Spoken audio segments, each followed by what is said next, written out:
Jemaat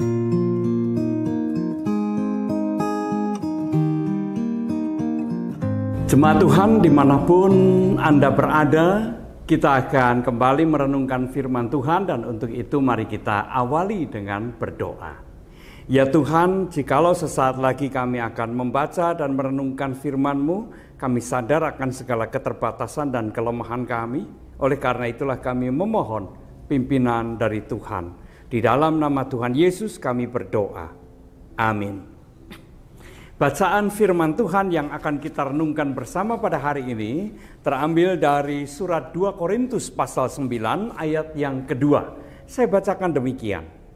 Aku telah tahu kerelaan hatimu yang aku megahkan kepada orang-orang Makedonia.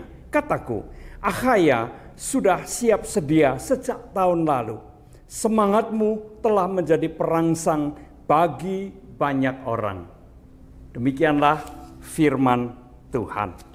Saudara yang terkasih dalam Tuhan Yesus Kristus, jemaat di Akhaya sangat bersemangat untuk mengumpulkan persembahan.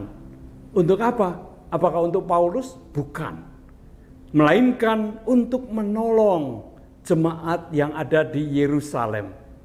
Kita tidak tahu persis apa yang terjadi. Ada beberapa dugaan yang dialami oleh jemaat di Yerusalem. Dugaan pertama, jemaat di Yerusalem atau jemaat Kristen yang ada di Yerusalem mengalami penganiayaan yang hebat. Dan oleh karena itu mereka tidak dapat bekerja dengan baik, mereka tidak dapat menghidupi dirinya sendiri. Sehingga Paulus kemudian berkeliling ke jemaat-jemaat menyerukan supaya mereka mengumpulkan persembahan guna membantu jemaat yang ada di Yerusalem.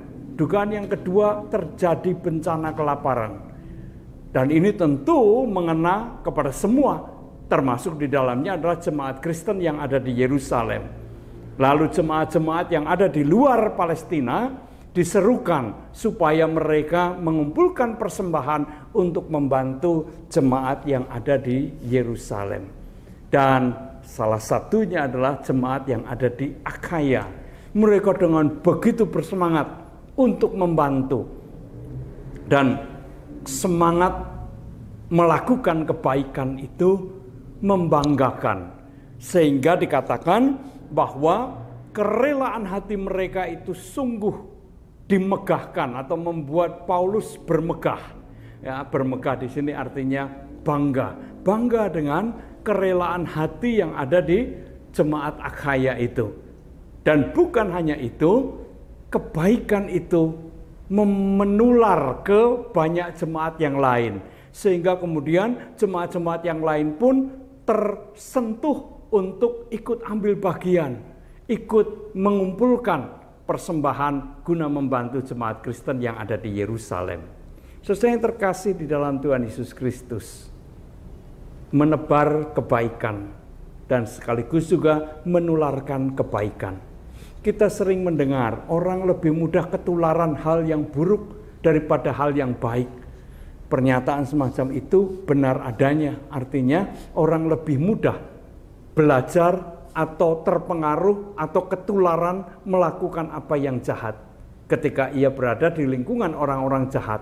Tetapi belum tentu orang itu mudah ketularan atau tertular berbuat baik ketika berada di lingkungan orang-orang yang baik. Nah, kenyataan semacam itu harusnya mendorong kita untuk jangan putus asa untuk menularkan kebaikan. Mungkin dari 100 orang hanya 1, 2, atau 3 orang yang tertular. Tetapi berapapun yang tertular, sekalipun jumlahnya sangat kecil, tetaplah itu berarti. Karena itu menunjukkan bahwa kebaikan tidak pernah sia-sia, tidak pernah hilang di udara, melainkan bisa mempengaruhi.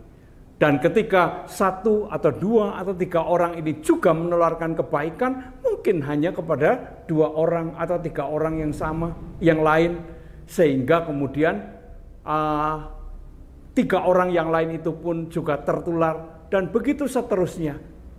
Maka kebaikan itu akan menyebar kemana-mana. banyak orang yang akan tertular kebaikan itu. Oleh karena itu, jangan kita pernah berkecil hati untuk melakukan apa yang baik. Karena sekalipun kecil, tetaplah ia berdampak.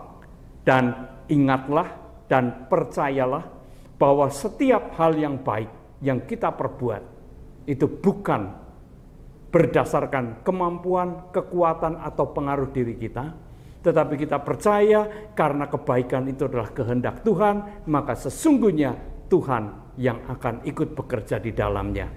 Sehingga kebaikan itu akan terus menyebar kemana-mana. Itulah pekerjaan Tuhan yang dalam perumpamaannya, Tuhan Yesus pernah menggambarkan seperti ragi yang bekerja dan tahu-tahu mengkamirkan seluruh adonan. Mari kita tidak jemu-jemu, tidak berkecil hati untuk menularkan kebaikan. Tuhan memberkati kita semua. Amin. Mari kita kembali berdoa. Ya Tuhan, biarlah kiranya hati kami tidak pernah ragu untuk melakukan apa yang baik. Tidak pernah berkecil hati, sekalipun mungkin kebaikan itu hanya mempengaruhi segelintir orang. Tetapi kami percaya pekerjaan Tuhan tidak pernah gagal. Tuhan turut bekerja, Tuhan akan melipat gandakan kebaikan-kebaikan itu sehingga mempengaruhi banyak orang. Terima kasih Bapa, di dalam nama Tuhan Yesus kami berdoa. Amin.